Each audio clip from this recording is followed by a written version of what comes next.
Slavic languages and literatures at Harvard University, where she is currently working on the first English translation of contemporary Polish novelist Manuela Gretzkova. Underlying all of her activities is an interest in the spiritual and the esoteric, as they permeate contemporary poetic consciousness. It is through this lens that she hopes to give voice to Sevinç's haunted space, an inner world where time doesn't flow or tick, it breathes. She is currently editing her first cycle of bilingual poetry, Exorcisms, which captures a dissonant identity, purging through and against romantic narrative. Welcome, Joanna.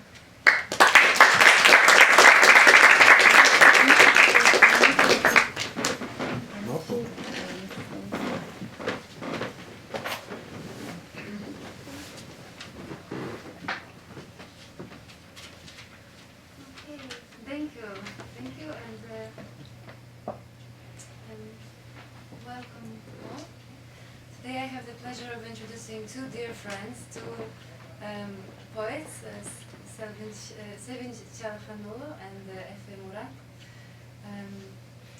Sevinç is a poet, artist, and researcher whose work examines the imprint of memory on space and the intersection of both with literature. In addition to poems and essays, she creates interdisciplinary literary works, incorporating sound and photography. She is the author of two books of poetry in Turkish, the original edition of A Promenade at Home and another at Evde, and is an initiator of the Turkish poetry journal Moero. My Life in Curves, recently a zine of hand-drawn graphs covering her daily rhythms and habits during the coronavirus lockdown, was published by Wellesley in 2020. Sevinç joins us today from Brooklyn, New York, and we will read selections from her recent work, her recent book in English translation, hot off the press, A Promenade at Home, translated by the excellent joint effort of Ayça Akarsu and Johnson Maivituna. The extended second edition of the book will come out at the end of this year. And unfortunately, we will not be able to show the illustrations of Sevinç's book, A Promenade at Home. If you have a chance to look, it's essential, I think, integral part. There are her illustrations, all of what you see. Now, Efe Murad was born and raised in Istanbul.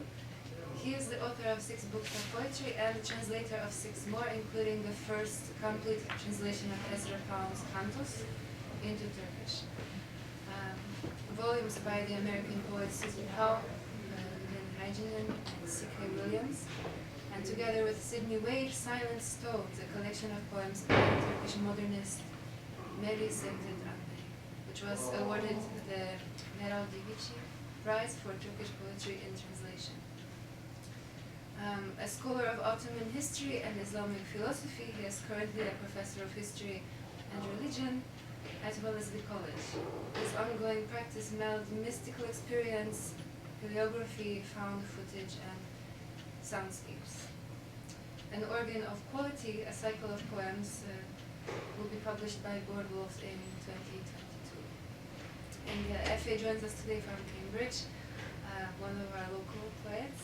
And he will read selections from his recent book, The Pleasures of Empty Lots, published also by Wolves in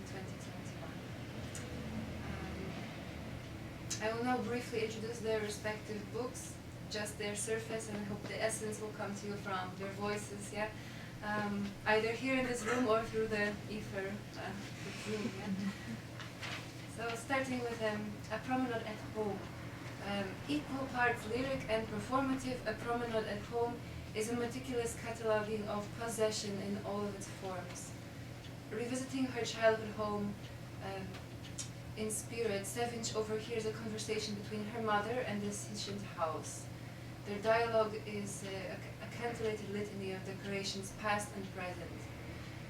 Meanwhile, her mother bustles about with broom and bleach, seeking to disrupt the settling of dust and malefic hexes and rooms that arrange themselves into a theatrical set.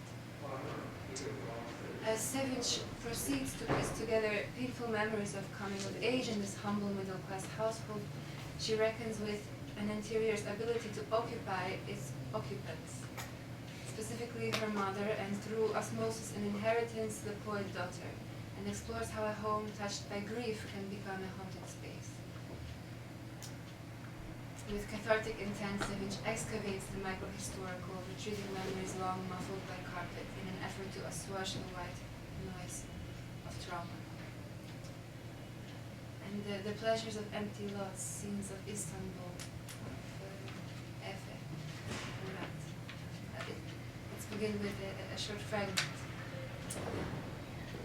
I left Istanbul after graduating from high school in 2006.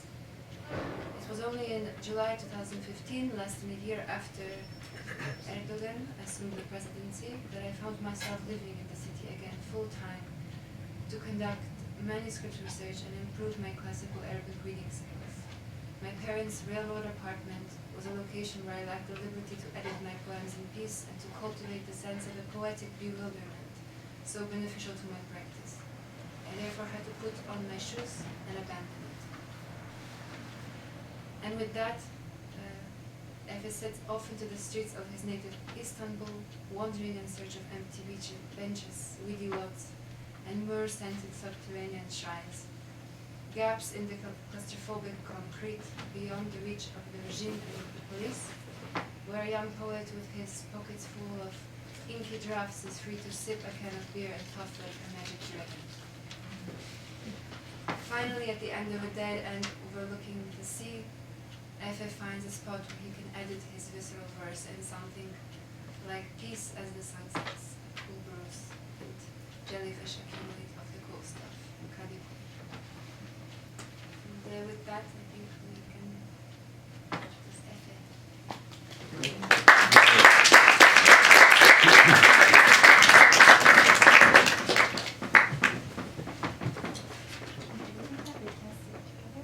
Yeah, sure, we can set up another chair.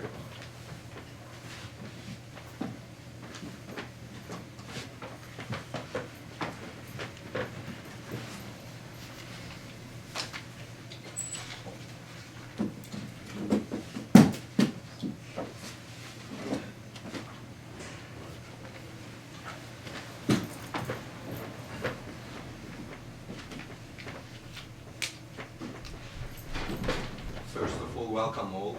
On such a day, I think we got the first snow in Cambridge, like Boston. So I think we'll be kept here during the snowstorm.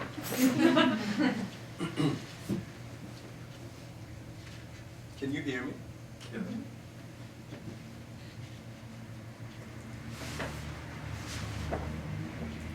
The Pleasures of Empty Lots. Scenes of Istanbul, 2015-2016. When the world takes up no space but I. Ah, we lonely ones, free spirits, it's born home to us that in some way or other we constantly appear different from what we think.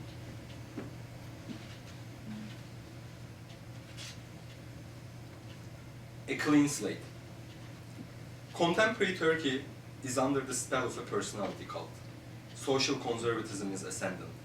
Islamic discourse pervades every single aspect of daily life, including the contre-attempts between poets.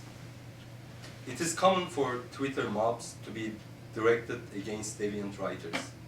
In almost every case, the attacks are ad hominem. Any form of literature that is exposed to unconditional power will succumb to it.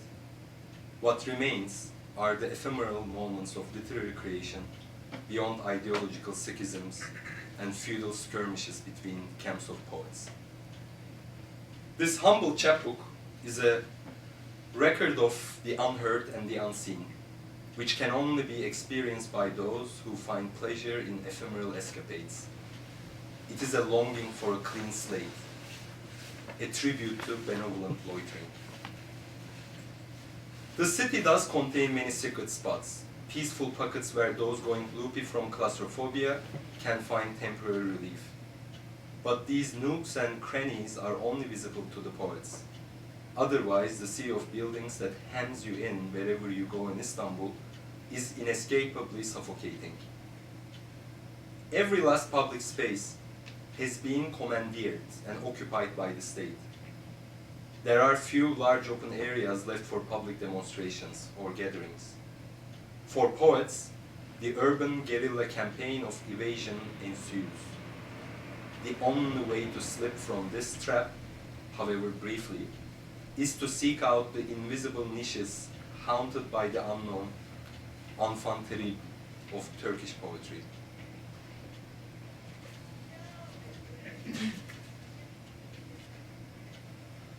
Blind allegiance. Over the last 2 decades, Turkish poetry has seen the release of many daring poetry manifestos. Some of the main themes shaping this new generation of experimentation expand on avant-garde literary techniques such as cut-up, automatic writing, concrete poetry, and the death of agency within the creative process. In 2004, Cem Kurtuluş and I published our Meta Poetry Manifesto, integrating ourselves into a complex network of progressive poets from Ankara and Izmir to Adana and Konya, who were going against the grain. Our intention was to write selfless poems devoid of any pronouns, adjectives, and critically agents. That is, to construct purely self-reflexive poems from the perspective of objects, as in Thomas Nagel's view from nowhere.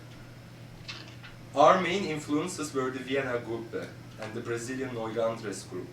Some of us read and also translated the American modernists, as well as Black Mountain poets like Charles Olson, Robert Creeley, and Paul Blackburn.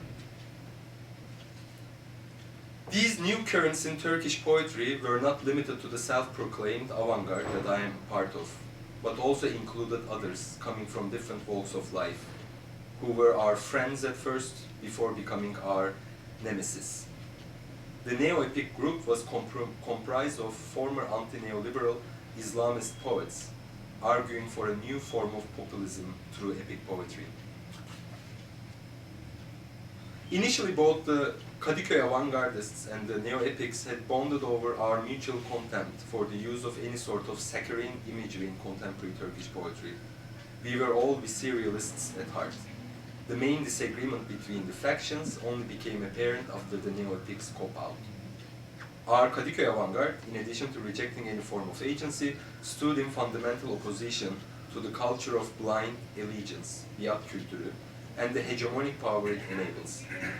In contrast, the traditional codes of political Islam always speak from the perspective of the imagined first-person plural.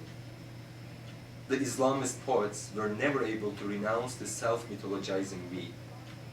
In the Quran, Allah refers to himself in the first-person plural, while those who don't belong to his, i.e. our community, are herded into an inorganic day.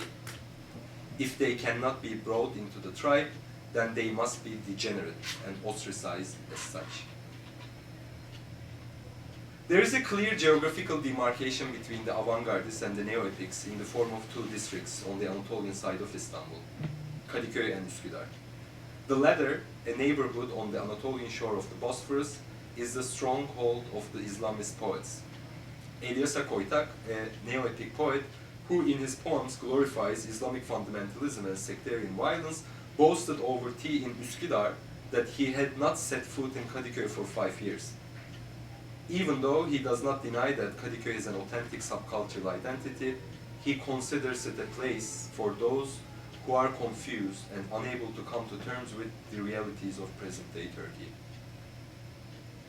As meta poets, though, Cem and I had this cheeky way of trolling the neo-epics. Pretending to be pompous Islamist poets, we used to go into random tea houses in Üsküdar and carry on loud conversations pontificating about the future of Islamist poetry with socially conservative rants. We recorded our satirical diatribes and later edited them into poems, which we published as the chapbooks Appendicities Internationale and Cretin, tapes 2014-2016. After reciting one moralizing story after another, our stomachs would eventually rebel against the copious quantities of tea we had slurped.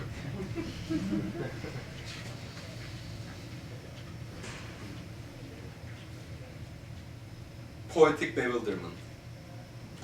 The Kadıköy neighborhoods of Moda and Bahariye conceal a number of dark subcultural streams that lead one toward heady experiences of underground poetry activity. However, the number of undercover cops patrolling in the area has increased, especially since the 2013 Gezi Park protests, a wave of demonstrations and civil unrest which began in May of that year, primarily to contest the unrelenting concretization of Istanbul and corrupt neoliberal development plans for desiccating Gezi Park, one of Istanbul's last concentrations of green in favor of a shopping mall. Youths are routinely harassed by the police and subjected to body searches down to their socks. In elections held in June 2015, Turkish voters delivered a major blow to President Erdogan's attempts to solidify his grip on the country. AKP, the party he controls, lost its governing majority, resulting in a hung parliament. That August, after endless coalition negotiations with the opposition, failed to produce a new government. Erdogan called for, along with his partner Devlet Bahçeli, for a snap election to be held in November. In those elections, AKP regained its majority in an atmosphere of violence and intimidation of opposition media. From August 2015 up to the violent coup attempt of July 2016, the state showed its hideous face by deliberately failing to take requisite safety measures as major cities, including Istanbul, were rocked by bombings that primarily targeted opposition rallies, peaceful Kurdish demonstrations, tourist and secular districts. Heavy blows were also dealt to press freedom and freedom of expression. In order to shore up its voting bloc, the AKP, exploiting a collapse of the ceasefire with Kurdistan Workers' Party militants, doubled down on a strategy of using militaristic rhetoric to inflame Islamist and jingoistic fervor. As early as late summer 2015, there was no air to breathe. I had left the city after graduating from high school in 2006. Over the next decade, I returned to visit my parents and friends at least twice a year. It was only in July 2015, less than a year after Erdogan assumed the presidency, that I found myself living in Istanbul again full-time to conduct manuscript research and improve my classical Arabic reading skills. My parents' railroad apartment was a location where I lacked the liberty to edit my poems in peace and to cultivate the sense of poetic bewilderment, so beneficial to my practice. It was an uptight household, cramped in every sense of the word. My mind designated its square feet a no-go zone for poetic release. I, therefore, had to put on my shoes and abandon it.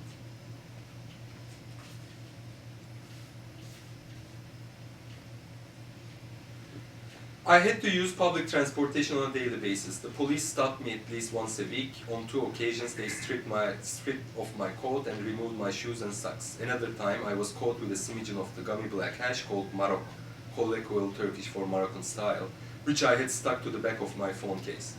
The police rolled a spliff for themselves and fortunately released me after approvingly observing that I was carrying numerous books in Arabic, including the antiquarian Adam'ın tomes with crumbling pages.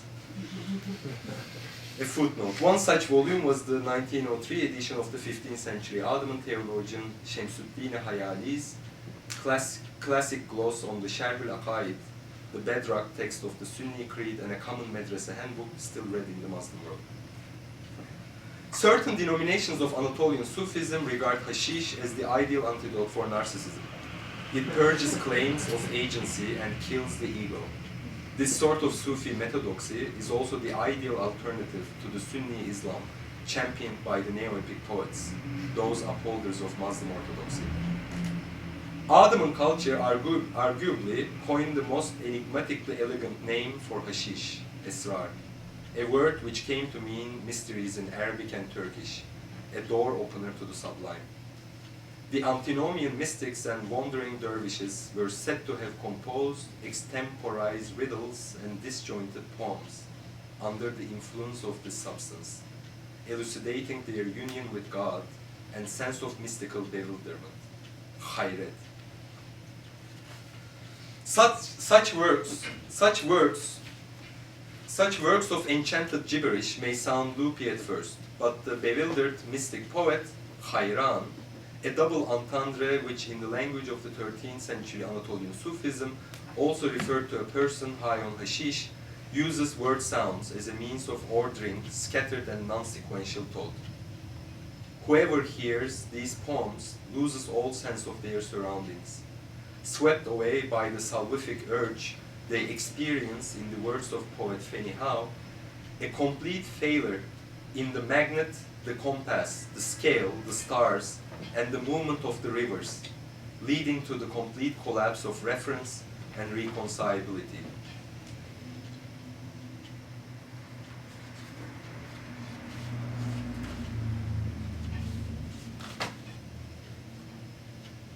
Jellyfish, cats, and a pig in clover.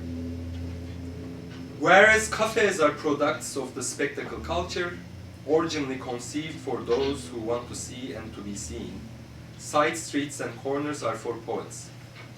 Of course, any worthwhile cafe has its own shadowy corners for sad poets, in case it is raining cats and dogs outside. In the company of fellow poets, I used to choose a spot on a random street and become invisible in order to observe passers-by, obsessively scribbling notes about the way people carried themselves, looked around, the places they would enter, how thoughts flicker across their forehead. There was a period when my friend and fellow poet, Sevinç Çalhanoğlu, was living in an apartment in Kadıköy. The apartment had a balcony covered in flowering vines. Concealed from view, it overlooked a sad playground. The swings had no seats for the children. I remember Sevinç sitting on the floor just inside the balcony door and editing her poems. She found this dark corner a soothing refuge, especially at a time when she was on the verge of making some major life decisions. Around this time, Sevinç wrote to me saying that I had appeared in her dreams. Pretending to be anarchic dervish poets, we had gone on a roue excursion to the island of Burgaz in the Prince Archipelago, also known as the Princess Islands. We were so frustrated to find the beach strewn with trash. Jellyfish had also washed ashore. We spent hours collecting all the litter along the water's edge, while trying so hard not to step on the jellyfish.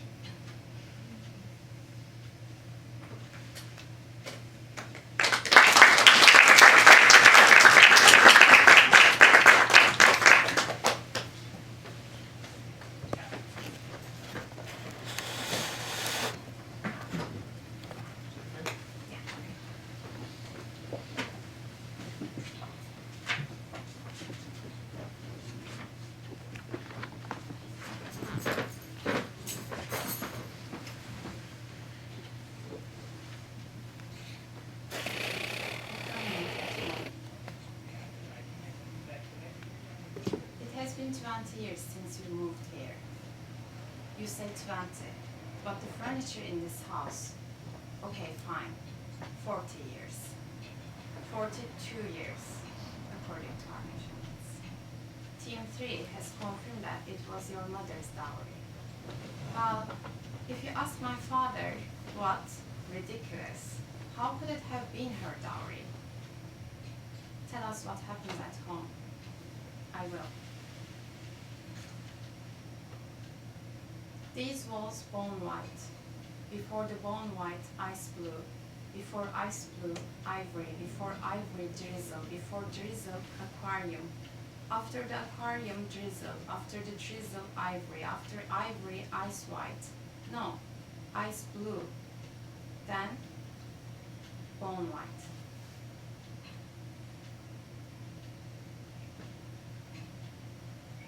The drapes, the holes and shadows show at noon. The tick-tocks of the clock in the closet. The tick-tocks of the clock in the head. I wonder which is ticking faster. I blow 7 clothes dry. Fate healing. There used to be a logic to this house, no longer. This terrace used to overlook the sea. This room used to be the bedroom. That room used to be the kids' room. The bathroom never used to be tray grime. The walls were painted canary and navy. Yes, there was real team spirit in this house. And the curtains wore yellow tassels. Now it has iced over. All that is left hanging are cliffs and stalagmites and stalactites and stalagmites.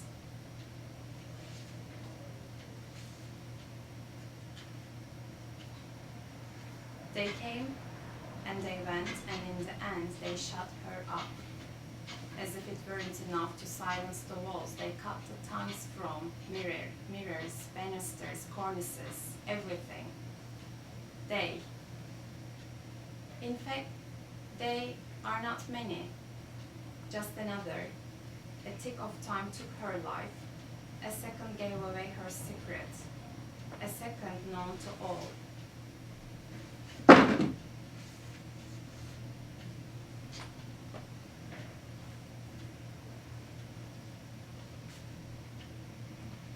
"41 times my tongue, and will I split in three to hide under the saddle of a horse. Poppy, Poppy, Poppy, will the home come back to me? Will you come back to me? If you wish to enter, please remove your shoes. Have you forgotten me already? It's me and my peripherals. Please remove your shoes and articulate clearly. Will you tell me what you are hiding in your pocket? 41 times my thumb, and the bite I split in three to stash in a snake's bosom. That scorpion, that scorpion, that scorpion. Will the home respond to me? Will you tell me what you are hiding in your pocket? Nail clippings and knots. Will you give them to me? 41 times my right wrist, virgin's urine spilled on infertile soil, fresh cut tongue in a clean bowl, cedar tree, cedar tree, cedar tree. Will the home abandon me? Show me your nucleus.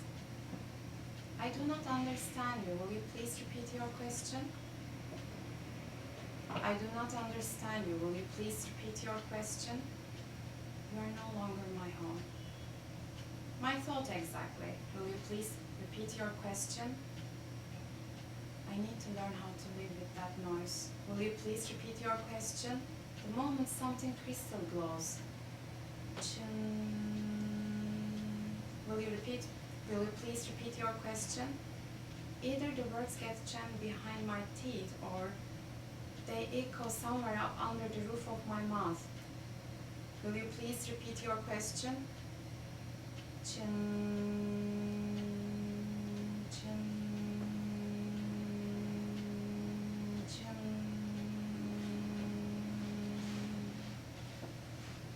Will you please repeat your question? I must learn to live with this noise. This noise is here to keep me alive.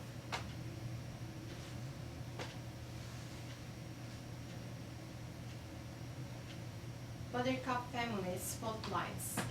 This house was given up on ages ago. No one even noticed.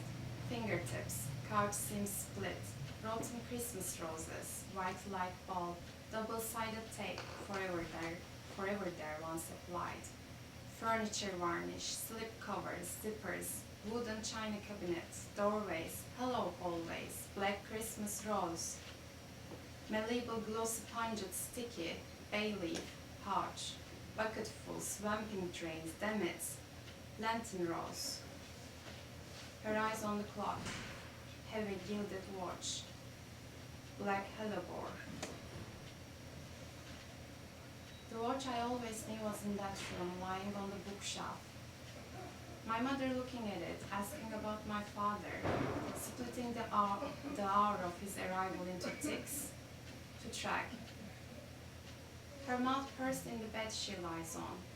1, 2, 3, 1, 2, 3, 1, 2, 3, without bending her knees now, without touching the bed. Let's bend and bend and bend. Bend with our knees so those muscles can relax. You have tensed them too much, Rukiye Hanım. For years and years you have tensed and tensed until you found yourself laid out full length on the bed, Rukiye Hanım.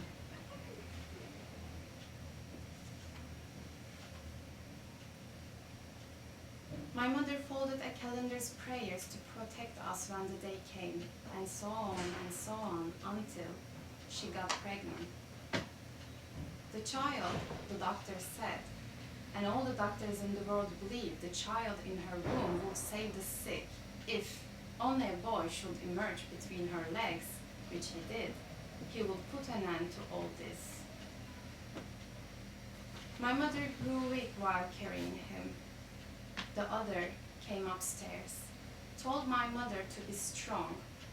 Dare tell my once strong mother to be strong while standing there, leeching my mother's strength, siphoning it to sheathe herself in stolen armor. She stood before the mirror to gaze upon herself, gazing at herself in the mirror, spectacular and fixated, trailed her fingers along the contours of her body, and told me, I am more beautiful than your mother, sinking her talons into me. My mother's eyes twitched, and she gasped for breath. My brother grew so fast. I guided his walker down the long corridors of our house. He became a big boy, got his teeth into everything, shot his arrows and threw his spears until he stopped growing. It's because of the rapid growth, the doctor said. You cannot stop the spread. So my brother gave up, and he stopped growing. He flurried like cotton flurries.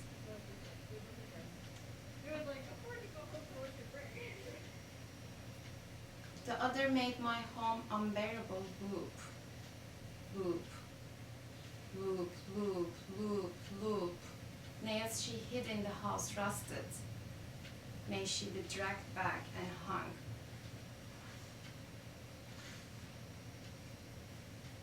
In my room, to skip this scene, to go online, to go and go and go online. If it were possible to discover a portal to the final level, to learn how other players survive these levels. I asked myself why they had to die. Which chest should I have opened? Which chest should I have avoided? Which room should I have smashed to bits? Into which flying kick should I have spun to save a life? I asked myself why they had to die, and what happens to the lives lost before saving. Am I the only one left online?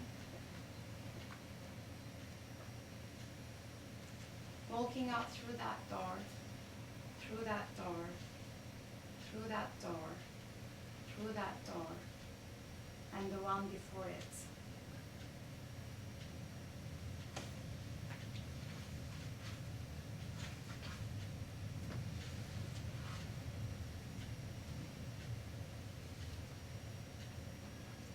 And I'll continue with the second part in the book. Melancholia and inventory.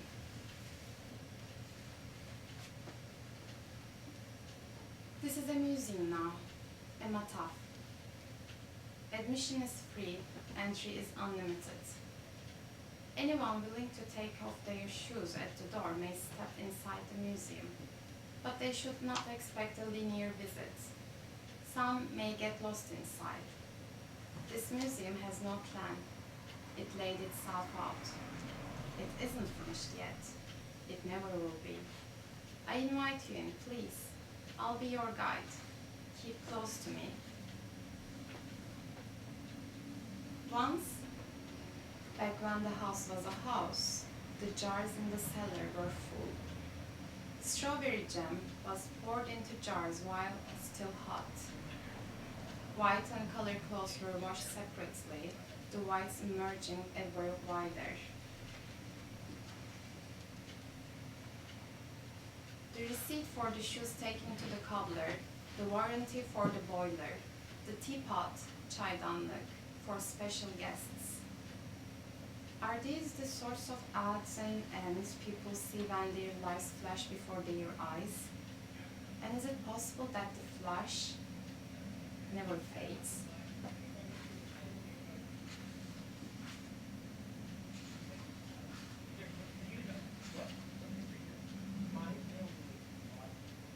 Museum. Reminiscence of my mother. Captivity of things that were not valued before, and of youth that was not appreciated. This is her immortality, and my very own vortex that sucks me in.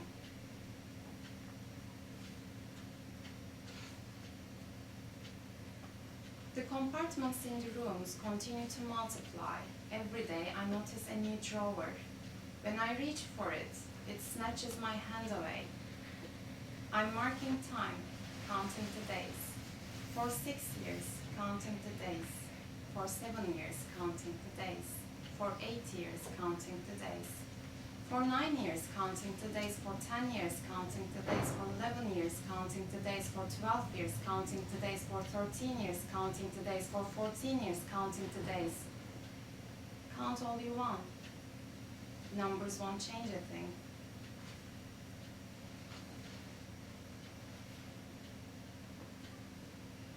Outside the house, I cannot use the language I have been taught.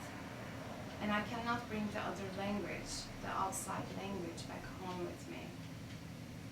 When I leave the house, I become someone else to forget what happened at home. I become myself again only when I cross back over the threshold. So I have to alter myself twice daily.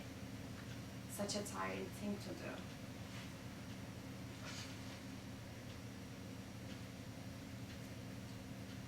My mother embraced the furniture to remember the forgotten happiness of the first years of her marriage.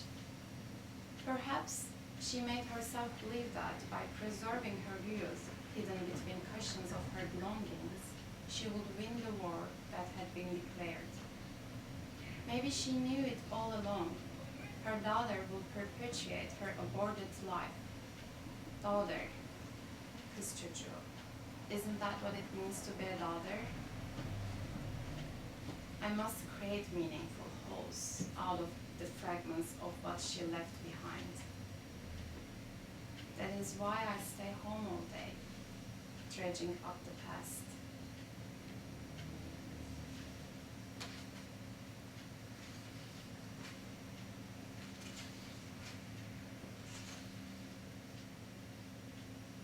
I do not make any messes, but somehow everything turns into a mess behind my back. I cannot get the objects to obey me. I say, my mother is gone. I'm the lady of this house now. You will listen to me. You will do as I say. They say, if your mother were here, she will not approve of the way you clean us, the way you clean the house. You are supposed to begin dusting from the top. So I began from the top. I must earn the loyalty of the objects. I must keep them on my side.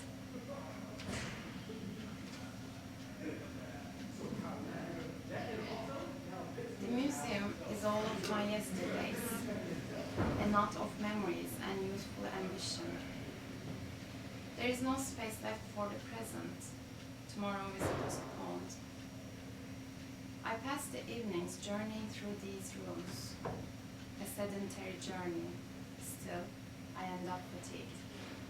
I never know which way will wander, the museum, the artifacts, and I. A feverish passage from one past to another, a feverish pass from one passage to another. Here, time doesn't flow or tick, it grieves.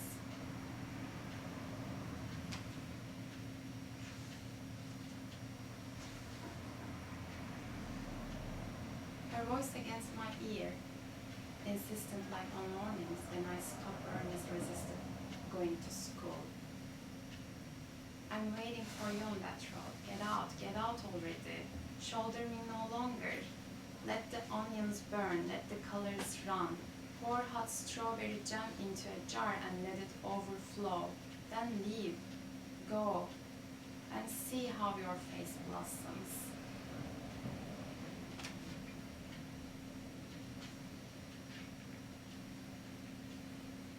Sometimes I think that it will get better, but it never does. Even if I leave, my habit will remain. I cannot break the habit of my habituation. I cannot break the habit of this habitation.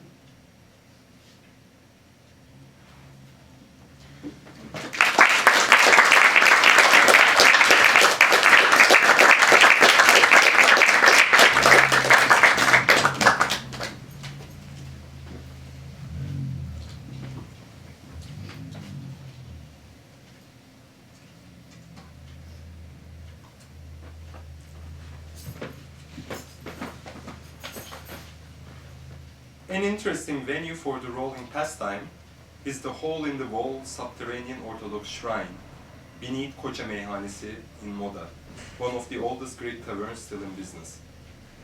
I recall spending many a merry night at the tavern drinking with fellow poets and chanting off-the-cuff limericks.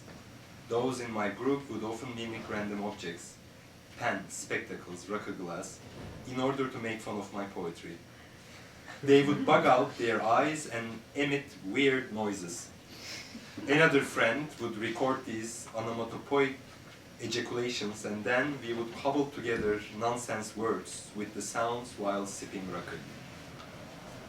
The shrine is located inside the tavern, in a niche in the basement on the way to the bathroom. One may slip in through the back garden past the kitchen.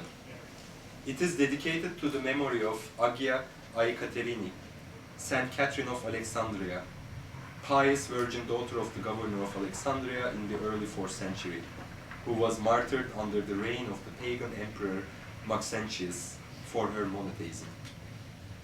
When Maxentius had her beheaded, a milky liquid was said to flow from her neck instead of blood. The shrine's fountainhead, Ayazma, was later discovered by local Orthodox Christian fishermen. In 1924, the shrine was dedicated to Catherine's memory. The generally accepted myth is that since Saint Catherine rejected her suitors and devoted her life to God, the shrine brought negative romantic vibes to lovers, such as maybe this was an ancient cock-block method. There's an alternative subcultural myth among local poets and bohemians that by rolling a spliff at this site, the spell can be broken in favor of the union of lovers. I made them. If one is not too superstitious, the shrine is worth a visit, especially for the enamored. It is a good spot for hanky-panky. The last time I was there, the wafting scent of the fragrant gum raisin myrrh was enough to cover the strong smell of the hash that I was rolling. It gave me a pleasant high of a different sort to behold the burnished gleam of the silver-plated Orthodox iconography all around me, with flickering candlelight illuminating ugly depictions of meat and baby Jesus.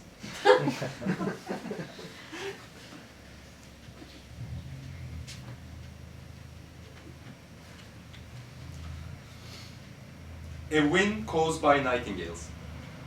The best lingering spots in town are located at the other end of Modaburnu Peninsula, near the former Bomonti Beer Garden. Once upon a time, there was a mansion on the meadows of Mustafa'nın Çayırı. The property belonged to the House of Fürstenberg, a Swabian noble family with strong ties to the Habsburg monarchy. After the tragic death of its only heir, Maria Pia, in a car accident, the mansion was left uninhabited for many decades. The meadows themselves are named for one Mustafa, the former dockman at the nearby Moda Ferry station, who built a hut next to the abandoned mansion and took care of its premises for many years. Anyone who grew up around Moda in the second half of the last century had their first sexual experience along the fringes of the meadows.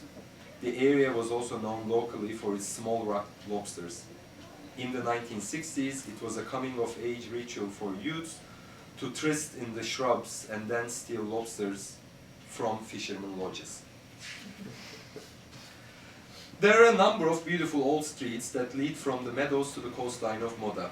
One of those streets, Şehit Cem Nuri Başgül Sokak, which runs perpendicular to Cem Karaca Sokak, named for Cem Karaca, a legend of 1970s Anatolian psychedelic rock, passes along the historic campus walls of Lycée Saint-Joseph High School, which was founded in 1870. The walls are covered in purple haze, oleander, and bordered by mulberry trees, and this spot is a classic rendezvous point for hooky-playing high school couples to neck in the shade of the mulberries on lovely afternoons. One summer night, while restlessly wandering in the streets of Moda, I crossed paths with my fellow poet friend Selcan Peksan in the shadow of the walls of Lycée Saint-Joseph. Selcan, who lives nearby, was out walking her soulful, if slightly intimidating, German shepherd dog, Maya. Selcan and Maya joined me on my wander. I happened to be carrying, as one always does, an edition of the 14th century mystic poet Hafiz's collected ghazals in the original Persian. Selcan began excitedly selecting random couplets out of the Hafiz book, urging me to translate them into Turkish, and based on my translations, to interpretively predict our romantic destinies and the poems we would write in the future. The evening turned into a delirious binge of comparative linguistics and fortune-telling. We came to the realization that poetry is a form of divination, and that poets may well fashion themselves as seers designing their own garden of earthly delights, complete with both Arcadian groves and ghastly traps. I recall Selcan copying down one of Hafiz's intricate couplets, which as I understand it, is about coming to terms with the sweet bitter thorns of love. Oh, that rose seized by the hand of wind each moment. Tell her, shame on such a wind caused by nightingales. Flowers consist of gas, so lively and fresh. In the spring, every one of us will become them.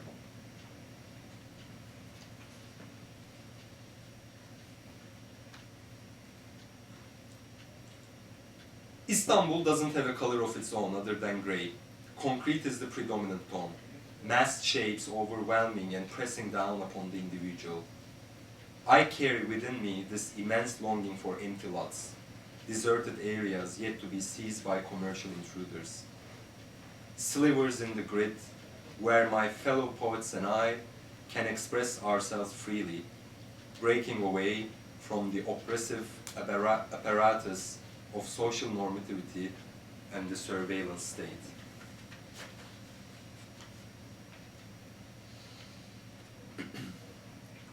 A guerrilla time for kids.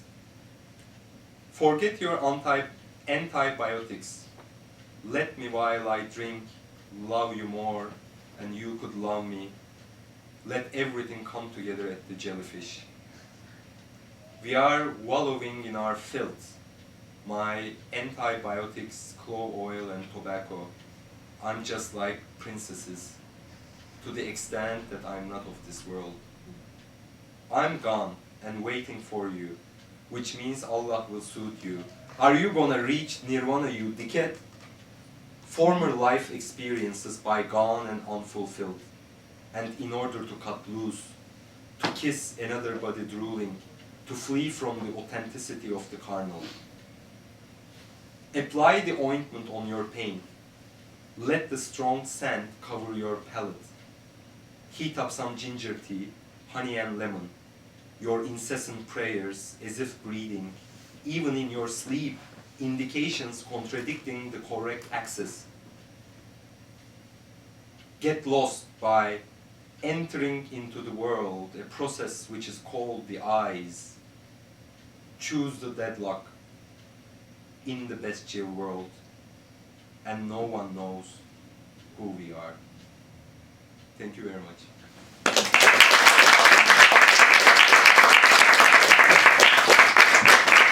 We're going to open it up for questions now. We have time for a few questions if anyone Yes. would like to ask one. If you would like to. or on the Zoom. Yes, and no pressure.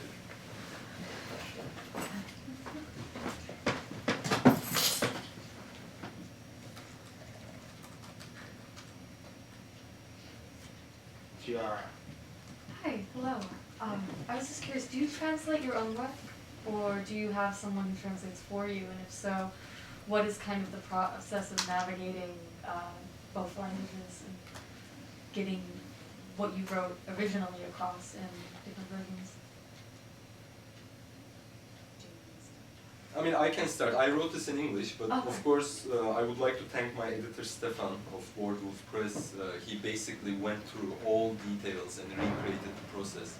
And it was actually like through Stefan's editorial help that he actually excavated. So in the original book, I actually met Sevinç a year before my time in Istanbul, but during that time I also went to her place. We hang out together in Kadıköy, and he was staying at her friend's place. And then it was through Stefan and my talks through Stefan that I realized that actually when I was writing this book, Sevinç was also writing her Promenade at home, and through looking our past emails, I recrafted that paragraph.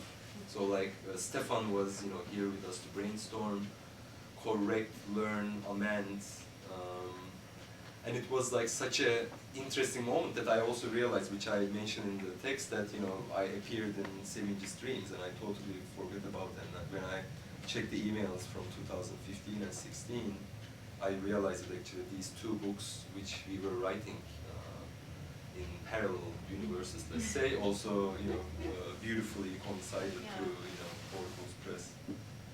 Yeah. Yeah, for me it was translated by Ayça Akarsan, Cansan Mavicina. They are great translators living in Turkey. But again, like our publishers, like Murad and Sevinç. So yeah, he done a great job. So for Promenade, we worked almost every weekend, and we sat on Skype and like get over every sentence, every word. Even I kept sending him pictures of the objects at their like ordinary Turkish house. So yeah, it was thanks to him actually. Thank you. Thank you.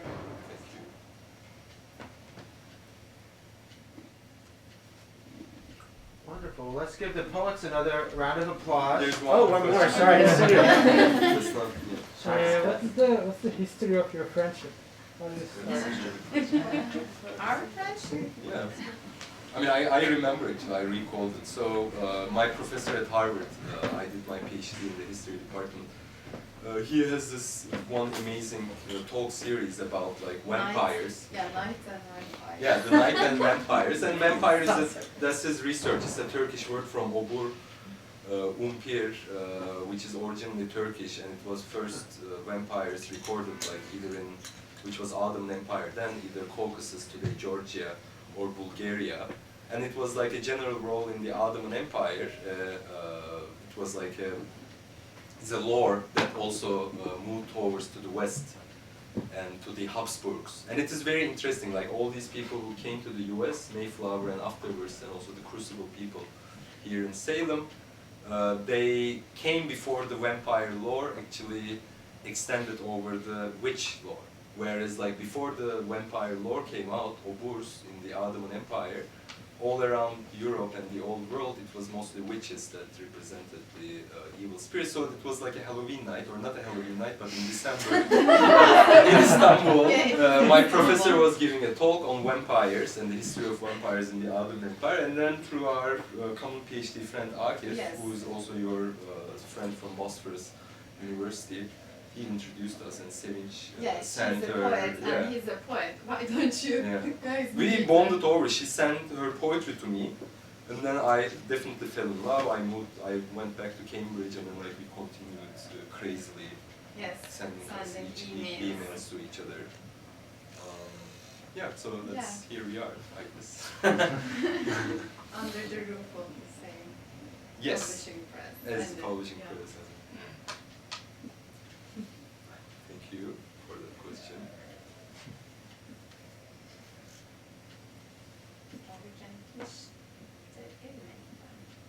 can have a conversation. Yeah. Please. How did you go about finding illustrators for your work? Did you did your own, and then did you do both of them actually? Or you? No. For my case, it belongs to a very good Turkish artist, Can Aytekin. He teaches at Mimar Sinan, and I knew his name because like he had this amazing show just before COVID. Arter is like one of the very hip places in Istanbul. And then, like literally, the person is there, looks like me, and it was Stefan through his stalking. He found Can Aytekin, I don't know how, and then he found. Because he's known for his suprematist paintings, mostly like colorful and geographic. But then I have geometric, sorry. But then I have never seen the series, and luckily enough, his series belongs to Sevmek Zamanı, Time to Love. It's a 1968 Turkish classic novel vogue, or this black and white 60s French film style. Very influential work, which in my class, my students, we definitely watch that amazing film. And these are his actually scenes from Sevmek Zamanı, and this is supposed to be, I think, the Istanbul walls, the old district today, like near Yedikule. But so you didn't find it? I didn't find it. Stefan found about it, but then Can also really loved the idea that like the picture or the drawing fit with the prose, and literally it kind of looks like, because I always wear black. So it was a nice coincidence. And has its shadowy look. And our friend Begüm, and I think she's not here. I hope she's watching us. And she did the amazing GIS map. She finished the Northeastern, did a master's, and now she's like a master of GIS map. And we try to do this claustrophobic places where I go, like also like designated the places where I mention in the text. So for my case, yeah, the cover is by one of my friends, Ürün Ünal. So I accidentally actually saw that she's working on those watercolor paintings, and I wrote her immediately that I'm working on this book and I think they match a lot. And Stefan get into contact with her, and then she painted something especially for this book. Yeah, I love this one, but for the inside paintings, these all are my paintings and illustrations. And yeah, this all happened last year actually. So I was supposed to expand the book in Turkish, but somehow I couldn't do it with words. And then I started to do some paintings, and I felt so good about it, like doing just paintings and oil paintings. And when you will get the book, you'll see it's almost mixed media. Yeah, I love like you can't really see the original versions of these, but these are the old oil brush paintings. Yeah, thank you for the question. Yeah, it just came actually with very instinctively. Since I couldn't write more, I decided to paint. And it's integrated because you read like through that door, through that door, through that door, the penultimate one. There is this like beautiful drawing that's kind of escher-like, it just captures your mind. It seems that you will slip through the door, but then you see this impossible angle. Yeah, it was it was this. Yeah, some of the things that she reads definitely corresponds to some of her paintings. Yeah, but they're not like in order after word that you see the painting, but it's Oh, okay. Because of the Zoom reading. Okay. Thought that way. Because at Zoom, Yes, we did. you reflected the It was more direct. corresponding. So, thank you very much for Thank you. you coming here. Any other questions? Please. Are you guys working on any new project or anything else? my cycle of poems will come out from Bordewolf Press. So that was the initial idea. Actually, I wrote this many years ago, and I actually did not want this kind of be in circulation for both personal reasons and like for academic reasons, I guess. But then like Stefan saw this, and then he said like, I'm publishing this. So our actual initial contract was publish a cycle of poems by me, which are being translated by Murad Nejat. He's like a very established senior translator. He has been translating works from Turkish like last almost 60 years from our high school, from college. Went down Hearst and Columbia, lived many years in New York. But at the same time, I don't want to push him because he's a senior person, and you know, like, we have like a 6 years age difference or something. So I just don't want to. Also, like this just came up because Stefan really loved it, like, and said I'm publishing this even though you know I had some initial hesitations, and I'm glad. And thank you for publishing this, Stefan. Hear us. Thank you. And also we have a book Yes. as well working on it. Yes. Tomorrow. True, actually tomorrow. So our friend that you very well know, Emre, Sina. With Sina, we have a poetry book coming out. Oh, is it tomorrow that we meet? Tomorrow we are meeting. Yeah, we have a meeting tomorrow. So Sina is a quantum physicist, and I have been during the past 7-8 years right now, like getting consensual and unconsensual recordings. Sound mostly unconsensual, and I basically edited them and revised them and made poetry. And my cycle that will be published from Bordewolf Press is mostly playing with sound recordings. Franz Wright, I discovered we talked with James of Grolier, that he has been also who lived in Waltham, a great poet. Franz Wright also has been doing similar things, very interesting. And with Sina, he's a quantum physicist, we delved into this discussion about symmetry breakings and scattering theory. And then I recorded, transcribed, and then turned them into like cutting a, you know, like a stone slab, turned it into these like beautiful mystical poems. And you know, we got a grant from European Union, and hopefully Sevinç will design the book and maybe edit, hopefully. Yes. So you know, we need a third eye, and it will come up in Turkey and other places in Europe next year. Soon, yeah. So like we have another book like coming in June, hopefully July, which will be also like in English. Thank you, Sina, by the way. Yeah. Let's give the poets another round of applause.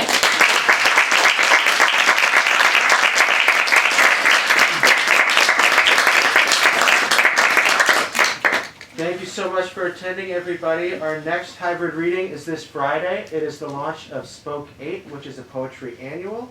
We'll have it in here. There are still some seats available, both in person and online. We have some books for sale. The poets will be signing books over here, taking photographs. Everyone could please take their seats and move them up against the wall. Thank you for coming. Thank you.